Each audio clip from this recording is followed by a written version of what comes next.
as free agency is about to start, I know that on stream we've had a lot of conversations between, would you rather have Kyler Murray or Malik Willis? Would you rather just run out with a Justin Fields caliber quarterback, right? But I did want to talk about some of the franchise tags that's happened so far. The first and foremost franchise tag, Kyle Pitts got franchise tagged by the Atlanta Falcons. That one definitely surprised me.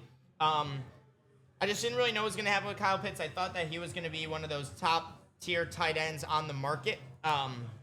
Specifically, I saw teams like the Eagles, Chiefs have interest, but Falcons did put their franchise tag on him, which is very, very interesting. Yeah, definitely interesting. That's really all I got to say on it. I saw Tyrell Algier is not coming back, so definitely interesting to see them put their franchise tag on Pitts. But the biggest news is that the Cowboys place a non-exclusive franchise tag on George Pickens. They secured his rights at least through 2026. The team just announced this earlier today. So I'd like to do a little bit of talking about this, which allows him to talk to other teams when free agency begins. Should Pickens sign an offer sheet with another team, the Cowboys will have the right to match it. Okay. So that basically just makes him a restricted free agent. It's not like they just guaranteed he's going to be back next year. If Pickens hypothetically signs a 4-year, $128 million contract offer with, say, the Arizona Cardinals, this allows the Dallas Cowboys to match that offer no matter what offer it is. Kind of interesting. Earlier in the week, Vice President Stephen Jones said the Cowboys were leaning towards using their franchise tag on Pickens. Schottenheimer said he hopes they did, and here it is that they did. They acquired it. They acquired him from the Steelers, obviously, for a 3rd-round pick and a 5th-round pick. And then he had that incredible year last year with CeeDee Lamb being out with injury for a while. George Pickens, I mean, if we're talking in terms of overall stats, he was in the top 5 for receiving yards. Pickens had 93 catches for 1,429 yards and 9 touchdowns on the year. Averaged 84 yards a game, which was looking like 4th in the NFL this season, only behind Jamar Chase, Puka Nacua, and Jackson Smith-Njigba. So a lot of good signs coming out of Dallas. I'm happy that they did this. I thought that Dallas was going to do this. If I'm Dallas, I would have done this. If I'm being honest, I think that trading a 3rd-round pick for arguably a top 5 receiver in football this past season. Now, I wonder how much exactly it is. So it says at least $28 million with Dallas. I wonder how much salary cap that uses up, because Dallas is a team that I expect to definitely be more looking for defense. Defense allowed the most points in franchise history at 511 last year. They already have the highest paid player in NFL in Dak Prescott, the highest paid interior offensive lineman in Tyler Smith, and the 3rd highest paid receiver in CeeDee Lamb. They do need to sign Brandon Aubrey, too, who's a restricted free agent, who will likely be the highest paid kicker in the NFL. It makes me question, I wonder if a team will pull like a, Miles Turner kind of vibes, where the teams know that the the Cowboys wouldn't pay him $30 million a year. And if they have the ability to, if a team has the offer sheet out there, I could definitely see a team throwing $29, $30 million a year at George Pickens. That's so crazy to say, and possibly thinking that Pickens is going to be there for a long time. I don't know. I'm interested to see if Pickens does get any offers from any other teams, what that offer would look like, and how much more it is than $28 million to possibly match it. I don't know. I don't see it happening. But yeah, like Cowboys tag Pickens. Kyle Pitts was tagged. A lot of good players still available on the free agency. Let's look at this article from ESPN. Predicting one signing for every NFL team. Buffalo Bills, Mike Evans. I love this. I would love this if I'm Buffalo. I'd love this if I'm Mike Evans. Getting the red zone threat that Buffalo would need. They need that number 1 option. They need a red zone target. I know that, Joe Brady, since getting hired, has come out and said all he cares about is the fact that Keon Coleman is still with the team, and the best thing to happen to Keon Coleman was him get hired as head coach. But obviously, Mike Evans returning from a hamstring injury and turning 33. Interested to see what happens with Mike Evans. I could see him returning to Tampa Bay, or I could see him going elsewhere. It's very interesting. Isaiah Likely for the Dolphins. I don't like this at all. Greg Dulcich, Darren Waller, and Julian Hill are all free agents. I agree they could use an upgrade at the position, but I would not like to see Isaiah Likely waste the rest of his career in Miami. I really wouldn't.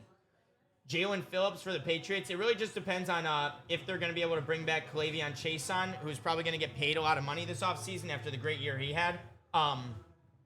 Phillips would be a good pickup. It depends on how much money you'd ask for him, but I do like that fit. Malik Willis for the New York Jets. I like Kyler Murray to the Jets a little bit more than I like Malik Willis. Yes, it was a small sample with just 1 start and 4 total games played, but Willis had phenomenal 93.1 QBR. Obviously, they would have probably been drafting Dante Moore at number 2, but Dante Moore decided to go back to the NFL draft, and it's unlikely Mendoza's going to fall past 1. I don't think Malik Willis is the upgrade at quarterback for the Jets. I don't think Malik Willis is a better quarterback than Justin Fields right now. So that in and of itself would give me a big no on that. They have Connor McGovern for the Baltimore Ravens. I honestly think that Tyler Linderbaum's going back. I know that's a weird take, but I think that they're going to make it work and bring Tyler Linderbaum back. So if they bring him back, obviously this would be different, but they definitely are going to be in need of a center. If either Tyler Linderbaum goes, Connor McGovern would be a great replacement. Odafe Owe for the Bengals. I like this. Trey Hendrickson is likely on his way out. He's going to get paid by someone else, and he doesn't even want to be Bengals, so this doesn't surprise me. They need edge rushers. They need defense. Odafe Owe makes a lot of sense. Rashid Shaheed in Cleveland. They could throw him a lot of money. They could throw Rashid Shaheed a lot of money. So I wouldn't be surprised to see Cleveland overpay for a couple receivers. Last year, they were running out Jerry Jeudy and Isaiah Bond as their wide receiver 1 and 2. That is not going to work next year. Also, Brown special teams units ranked 32nd on punt return value and 28th on kick return value. They need some special teams. Rashid Shaheed plays receiver, plays special teams, would be an all-around good player. I've seen a lot of Jaquan Brisker rumors to the Steelers, and I love every bit of it. We need a center.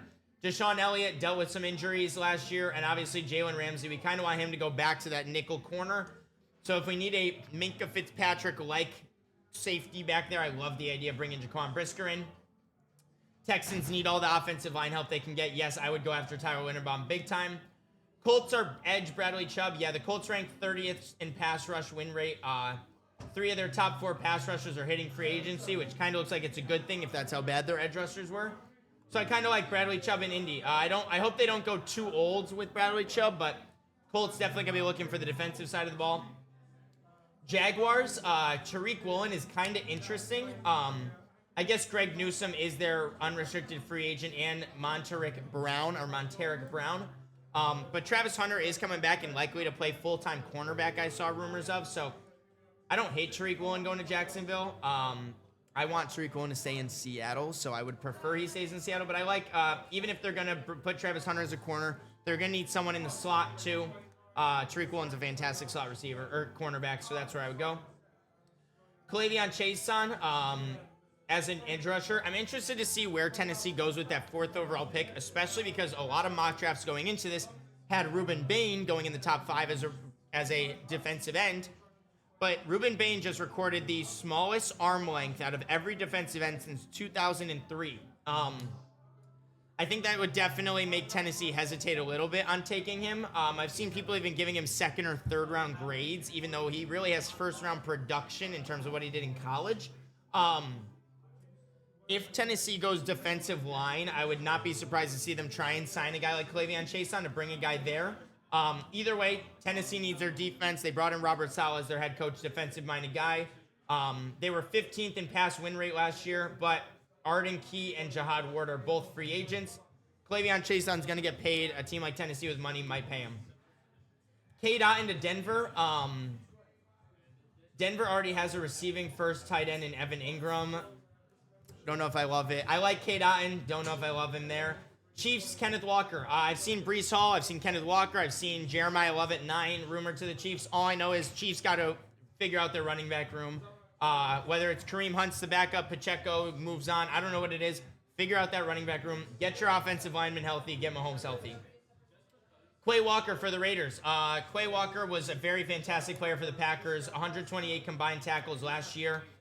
He has great sideline-to-sideline speed. That's exactly what I would say, too, if I was them. But they did bring in Devin White, who I believe was 2nd or 3rd in the NFL in tackles this past season. So to see them just move on from him immediately and bring in a guy like Quay Walker to play that role would definitely surprise me a little bit. But I guess we could see. Isaac Seumalo of Pittsburgh, interior offensive lineman. Yes, interior offensive lineman. They are likely, quote unquote, getting Rashawn Slater and Joe Alt back from health next season, but they need help in the interior offensive line. They had left guard Zion Johnson, but he's a free agent. He was really bad this year. Their center announced retirement. Isaac Seumalo is a great, versatile offensive lineman. I can tell you that from a Steeler fan. And yeah, I would take some. If I'm the Chargers, I would love a guy like Seumalo. Cowboys need all the defensive help they can get in the world. Devin Lloyd would be fantastic to run that middle. I love that. Giants need all the secondary help they can get. Eric Stokes makes a lot of sense. Bringing in a Vegas guy never seems like a good idea, but they need as much secondary help as they can get. Whether they go Caleb Downs at 5 or not, get them some secondary. Edge rusher for the Philadelphia Eagles, why not? Jalen Phillips is a free agent who they traded for. They need, to help out Jalix Hunt and Nolan Smith. They definitely need it. Boye Mafe had a fantastic Super Bowl season with the Seattle Seahawks. I don't think Seattle has the money to bring him back, especially if they bring back Kenneth Walker and Tariq Woolen. Boye Mafe, great fit for the Philadelphia Eagles. Number 1 free agent to Washington, Trey Hendrickson. This would not surprise me at all. I expect Washington to be big spenders, well, whether it's defense with Trey Hendrickson, offense with like an Alec Pierce or an Isaiah Likely. I think that they're going to be spending a lot of money this offseason to try and get them back to that NFC Championship-like team. Trey Hendrickson would be such an impact player on that defense. This has been the fit for me all offseason is Hendrickson in Washington, possibly Alec Pierce in Washington too, but I do like that fit. Both Jaquan Brisker and a guy who led the NFL in interceptions last year, Kevin Byard, are free agents. So even if they bring one back, which is likely going to be Kevin Byard, they're going to need to bring someone in.